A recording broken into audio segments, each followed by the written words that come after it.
Hi guys, Scarfey Spurs Talk here, back with another video. In today's video we'll be talking about how the new ownership of Newcastle United, taken over from a Saudi Arabian man, is going to affect Spurs and other big clubs in the top six. So please stay watching until the very end to find out how us or your club is affected by this new ownership of Newcastle United. Before we get into today's video, please smash that subscribe button if you haven't already, and turn on the notifications bar in the top right hand corner so you don't miss a single one of my videos. As I said, I hope you enjoy this video. As I said, in today's video we'll be discussing how the new ownership of Newcastle United is going to affect the top six in the Premier League, as the new owner of Newcastle United is the richest man in football. So let's crack into it. Yeah, as I said, Newcastle got now the richest owner in football. It's a bit like what happened to City and Chelsea. They go from a nobody team to getting, for example, Sheikh Mansour or Roman Abramovich in, and they're going to spend billions and billions and win lots and lots, and it's going to be super annoying for the top six. So, yeah, the only way that achievement which is going to happen at some point, it's just a matter of time, you know, what period we're looking at, 1 season, 2 seasons, 3 seasons, even 4 maybe. The only way that progress is going to be put back behind schedule and the owners get questioned is if they do get relegated this season, and that will happen in my opinion if they keep Steve Bruce and keep playing the same style. How to avoid that? Sack Steve Bruce. I mean, Steve Bruce, nice guy, arguably, you know, a good manager, especially at keeping teams up. So you must be thinking, hang on, what am I going on about? He's going to keep Newcastle up. It's just the way he plays football. I say he's good at keeping teams up. He actually hasn't done it, you know. I think he's good more championship level, keeping teams in the Premier League. But when you have new owners and you're looking at changing the style of football, more attacking, so everybody likes you, especially when you're a top 6 team. I mean, we don't do that, obviously, we're under Nuno, we didn't do that under Mourinho. We've done it under Poch, and that represents our identity. So that's what Newcastle want, and that's how they played, you know, when they had Alan Shearer. That's how they want to play. You ask loads of legends of the clubs, loads of legends, you know, for example, Alan Shearer, they want to see that football at Newcastle United back and those fans happy again. So, the way they can achieve winning the Premier League title is basically following these steps.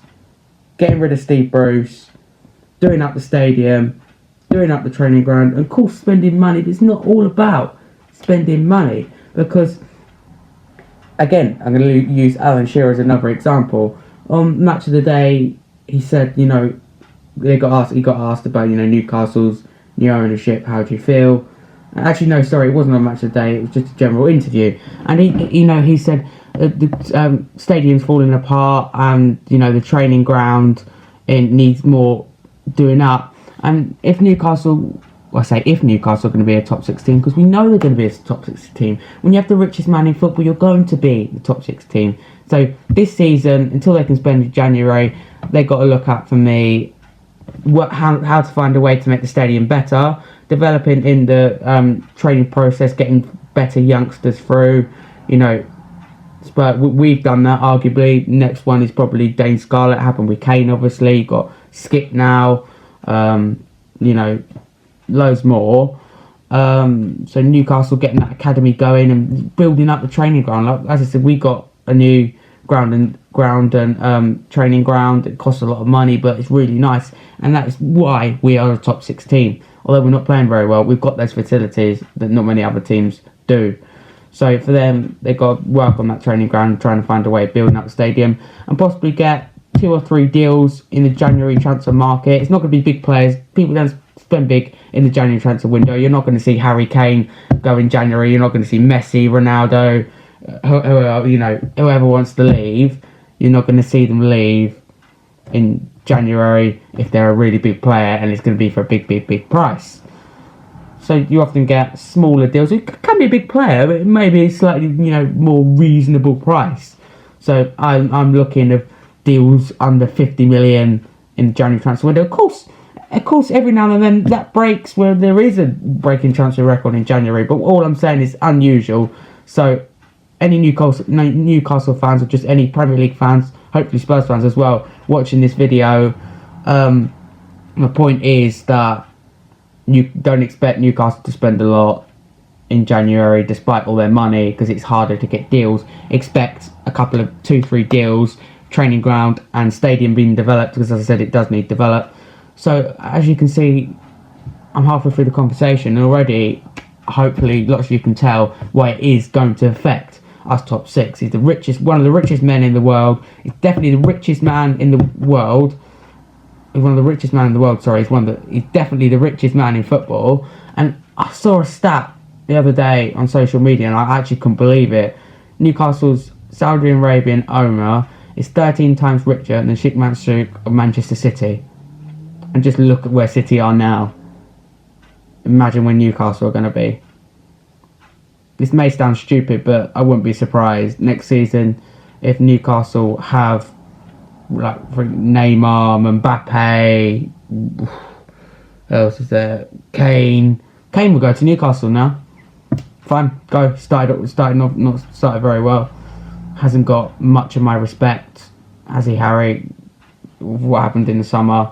I would just like him to go. I've got so many pictures of him. It is so sad, but for him, he needs to go. Right, let's not get off topic. Let's talk back to Newcastle again. This season, I'd love Newcastle to go down. Sorry to any Newcastle fans watching, or any neutral fans that may be offended, but one thing I asked for next year on my Christmas list is Newcastle to get relegated, because that means it's going to be difficult for them to spend money. Are you watching this? Do you support a top six club?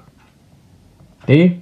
Right. If you do, then you want them to get relegated, right? Because otherwise, it's going to take them longer. And teams, you can, find a way to stop Newcastle achieving. For example, you may buy more players or focus on your training ground, build your stadium up. Try and make your team better before Newcastle come in and you really take over, because that's what they're going to do next season, I think.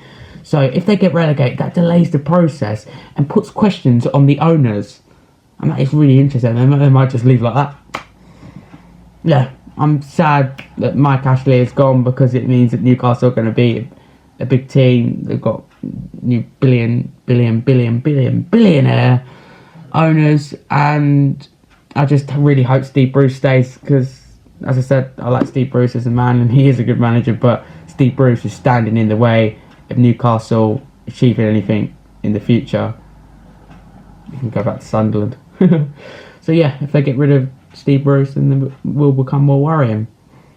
Now you can see Newcastle are a threat, and they will be a threat. Comment in the comments below, how long do you think it's going to take for Newcastle to win the title? Because I listened to Amanda Stacey in her interview. The club I only listened to a little bit, and she said she had promised the Newcastle fans will she win the title within 2 seasons. Yeah, that's what I'm thinking. As a Spurs fan, I'm positive. I'm trying to stay positive, but I'm kind of thinking at the moment under Nuno, and it's been the same under Mourinho for us, the Spurs, that are struggling to get the top 4. It might be this season we scrape 6th, possibly 7th Conference League again, and you're looking at another team that's going to enter.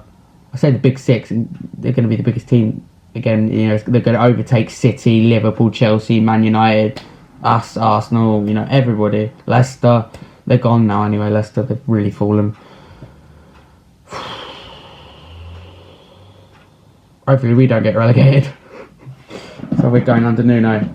Thank you for watching this video. In the next video, this week I will be discussing more about Nuno's future at the club and what his contract says, and how Daniel Levy and Joe Lewis are feeling about him at the moment. And of course, nearly forgot, Fabio Paratici.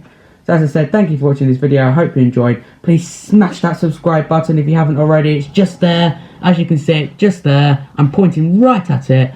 So don't miss a single one of my videos. Super important. Well, I say super important. I'm here for you guys. I'm here to give you Spurs news 24/7. It means the most to me. You don't have to just be a Spurs fan to enjoy my videos. You may be a rival fan who wants an update about Spurs. You never know. Always want to check on how your rival's doing. As I said, Spurs means so much to me, and you can expect a load more videos from me in the future about this club. I've actually got a Spurs top on, this new one I got. I did get it for my birthday. I haven't wore it yet. My birthday, yeah. So got the old stadium look. Still got a cockerel on the new stadium. That's the old stadium. It's the old White Hart Lane. If I stand up, you can see it a bit better. Loads of memories of the old White Hart Lane, which will be seriously missed. And maybe that's the curse of why we're not playing very well.